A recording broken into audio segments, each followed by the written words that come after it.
What's going on, guys? Welcome back to another episode of Kai's Match Wrestling Recap. Let's get right into a very entertaining Monday Night Raw, the first Raw after WrestleMania Backlash. Yes, before you guys go anywhere, I promise you this Raw certainly did not disappoint. Please stick around. I was super stoked for it with actually the Raw after Backlash kicking off with MVP welcoming the champion Bobby Lashley to the ring, actually explaining to him that Drew and Braun are not here tonight due to their injuries Bobby Lashley sustained to them on Sunday at Backlash, with Lashley actually giving MVP permission to issue an open challenge later on tonight as actually Drew McIntyre's music hits as he accepts Bobby Lashley's challenge, as Lashley actually says, hey, actually, you know what? You and Braun are actually exempt from the open challenge later on tonight. And Drew didn't take that kindly. I mean, what did we see? Bobby Lashley rolling up to Raw with some honeys around him? I guess the champ rolls in style. I guess so. Well, moving forward, we see Elias taking on AJ Styles next with, of course, Omos and Jackson Riker ringside. AJ actually dominated most of this match, with Elias actually counting a Styles clash, with Riker actually then yanking AJ off the apron to cause a disqualification. Omos then going for Riker, with Elias then throwing AJ into the steel steps. I love seeing Omos pissed off. It's just something we haven't seen in a while since WrestleMania. Angel Garza takes on Drew Gulak next. Angel Garza absolutely dominating this match, hitting a wing clipper for that victory. Yeah, you know what? That wing clipper certainly doesn't disappoint. It actually does him some good. It's been doing him some real good in the past few weeks, actually. I'm really glad to see Angel Garza and Humberto Carrillo really getting a chance to show what they can do on Monday Night Raw. Yeah, including Drew Gulak, all these men, they've been getting chances after chances. But talking about chances next, we see Randy Orton take on Kofi Kingston. So no more tag team action. We just get a one-on-one. But after an altercation backstage, we see these two battle. But actually, Riddle accompanying Randy, of course, and then Xavier on Kofi's side. This match, it kind of got a little bit of a mess. There was a little mess in between this match with a little few botches here and there, but whatever. Both men were still able to deliver these two. And Woods actually distracts Randy with the trombone so Kofi could roll him up for the win. And Randy was pissed about this. I love seeing Matt Riddle out there, though, supporting his teammate, RK Bro, still standing strong.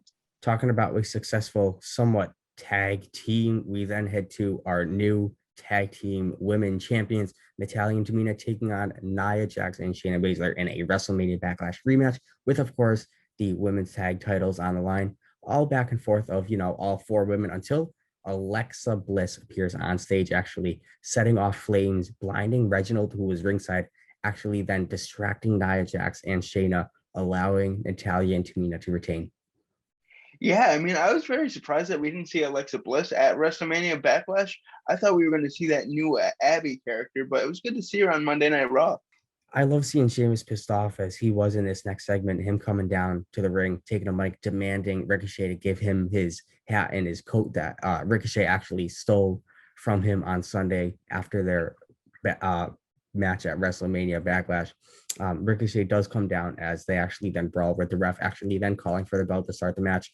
Ricochet nearly actually getting a win from a 450, almost like he did on Sunday, but Sheamus, of course, then moving out of the way, hitting him with a Brogue Kick to remain victorious, aka what happened on Sunday as well. I mean, talk about Ricochet, though, really taking the opportunity he was given with that open challenge that he accepted from Sheamus, really showing that he's no slouch in the ring with his athleticism and all his acrobatic moves. Well, talking about opportunity after opportunity, Asuka takes on Charlotte Flair next with Rhea on commentary.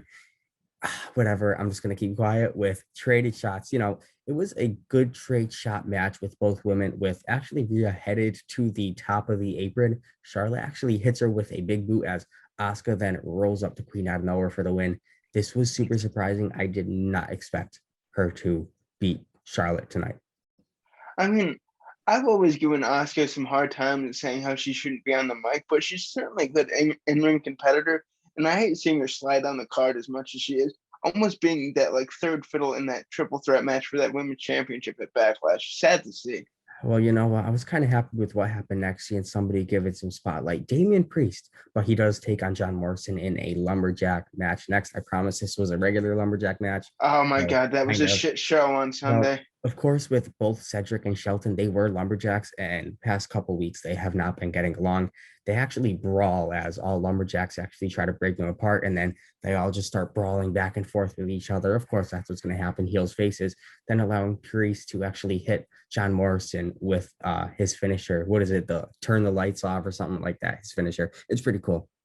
Well, we then cut from in-ring action then to backstage as Shelton is actually in the back and Cedric Alexander actually kind of pops up until Shelton kind of rocks Cedric with a right. You know, I didn't expect to see them together on screen for a full segment. These two have been going at it back and forth, and I cannot wait to see them finally just tee off on one another. Maybe an Extreme Rules match I would hope to see. Next, this kind of put me at ease. It put me at ease. It made me happy. It was nice and soft, but it was a well put together main event. Kofi Kingston actually answering Bobby Lashley's open challenge. Remember, this is not a W championship. Everybody kind of thought it was. MVP just said an open challenge. Everybody thinks it's going to be for the title. They said nope. And by the way, it's not for the championship. Kofi was a little pissed off, but What is with whatever. him and Sheamus doing that? Not for the title. I thought open challengers were always for the title. What's going on here? Hey, John Cena is not here unless if he was a zombie. But then we see Kofi actually showing a fight with after Drew actually heading down to the ring from that crowd area, actually distracting Bobby Lashley with Kofi then rolling him up for that 1, 2, 3.